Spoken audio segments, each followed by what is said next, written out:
नमस्कार आणि आपण पाहत आहात लोकहित लाईव्ह न्यूज चॅनल, आवाज सर्वसामान्य जनतेचा।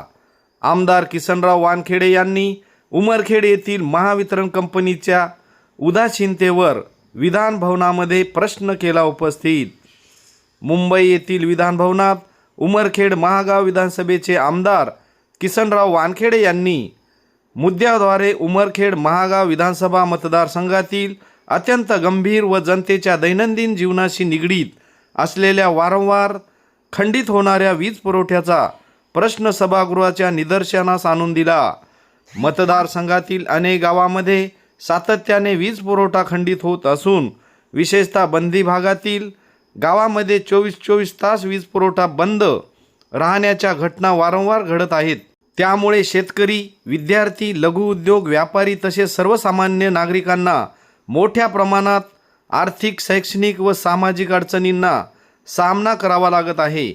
पिण्याच्या पाण्याचा पुरवठा, शेतीसाठी आवश्यक असलेले विद्युत पंप, लहान उद्योग, व्यवसाय आणि दैनंदिन जीवन पूर्णपणे विस्कळीत होत आहे। या गंभीर समस्येबाबत नागरिकांकडून वारंवार तक्रारी येत असतानाही संबंधित महावितरण विभागाचे अधिकारी वेळेवर प्रतिसाद देत नाहीत।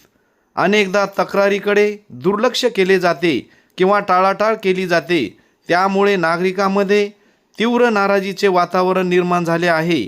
यापूर्वी आयोजित करण्यात आलेल्या मान्सूनपूर्व आढावा बैठकीलाही महावितरणचे कर्मचारी, अभियंता, उपविभागीय अभियंता, सहाय्यक अभियंता यांच्यासह संबंधित जबाबदार अधिकारी अनुपस्थित राहिले होते।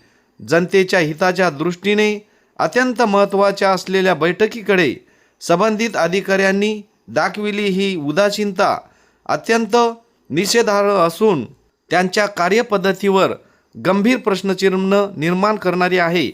या सर्व बाबींचे गांभीर्य लक्षात घेऊन संबंधित कार्यकारी अभियंत्यासह जबाबदार अधिकाऱ्यांची चौकशी करून त्यांच्यावर प्रशासकीय कारवाई करण्यात यावी व तसेच उमरखेड महागाव विधानसभा मतदारसंघातील सर्व गावांना अखंड, सुरळीत व दर्जेदार वीज पुरवठा तातडीने उपलब्ध करून देण्यासाठी प्रभावी उपाययोजना करण्यात याव्यात, अशी मागणी आज विधान भवनामध्ये केली आहे। लोकहित लाईव्ह न्यूजसाठी विजय कदम, उमरखेड। धन्यवाद। मला औचित्य मुद्द्यावर बोलण्यासाठी परवानगी दिल्याबद्दल। अध्यक्ष महोदय, माझा विषय आहे ऊर्जा विभाग किंवा महावितरण विभागाशी संबंधित आहे। उमरखेड महागाव विधानसभा मतदारसंघातील अनेक गावांमध्ये खंडित झालेला विद्युत पुरवठा 24 तास ह्या ठिकाणी पुरवत होत नाही। अध्यक्ष महोदय, माझ्या उमरखेड महागाव विधानसभा मतदारसंघामध्ये पेनगंगा अभयारण्य आहे, बंदी भाग आहे, जिथं की संपूर्ण जंगल भाग असतोय। भवानी, वालतूर, कोर्टा, डोंगरगाव, जेवली, दराटी, सोंदाबी, गाडी, बोरी, थेरडी असो की दगडथर असो का अन्य गावे असो, त्या ठिकाणी वाघ, बिबक, अस्वल, हिंस्त्र प्राणी असतात। महोदय, मागील 22/2/2026 रोजी माननीय सरपंच उत्तमराव खराटे यांच्यावर अस्वलाचा हल्ला झाला होता, प्राणघातक हल्ला झाला होता, त्याच्यातून ते बचावले। एवढंच नव्हे तर 16/6/2026ला शिवाजी खराटेवर सुद्धा हल्ला झाला। अध्यक्ष महोदय, बंदी भागामध्ये 24 तास त्या ठिकाणी लाईन राहत नाही, विद्युत राहत नाही। वास्तविक पाहता अनेक नागरिक असो किंवा आम्ही लोकप्रतिनिधी असो तर अधिकाऱ्यांना फोन केला तर उचलत सुद्धा नाहीत, प्रतिउत्तर सुद्धा देत नाहीत आणि 24 तास त्या ठिकाणी लाईन बंद असते।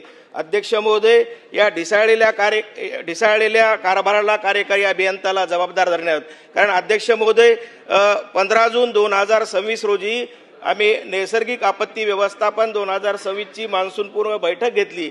त्या बैठकीला कार्यकारी अभियंता नाही, उपविभागीय अभियंता नाही, कनिष्ठ अभियंता नाही, या विभागाचा एकही अधिकारी त्या ठिकाणी उपस्थित नाही। वास्तविक पाहता त्यांच्यावर कोणताही परिणाम होत नाही। म्हणून या ढिसाळलेल्या कारभाराला जबाबदार धरून कार्यकारी अभियंत्यावर कारवाई करण्यात यावी। त्याचबरोबर अनेक गावामध्ये स्मार्ट मीटर बसवत आहे सन्माननीय अध्यक्ष महोदय, पण बिल त्या ठिकाणी दुप्पट, तिप्पट, चारपट येत आहे। माझी विनंती आहे की ज्यांचे मीटर चांगले आहेत त्यांचे मीटर बदलण्यात येऊ नये आणि ज्यांचे मीटर काही खराब असतील तर त्यांचे बदलण्यात काही हरकत नाही। माझी विनंती आहे की आग्रहास्तव मीटर बदलण्यात येऊ नये। मला ह्या ठिकाणी बोलण्याची संधी दिली त्याबद्दल धन्यवाद।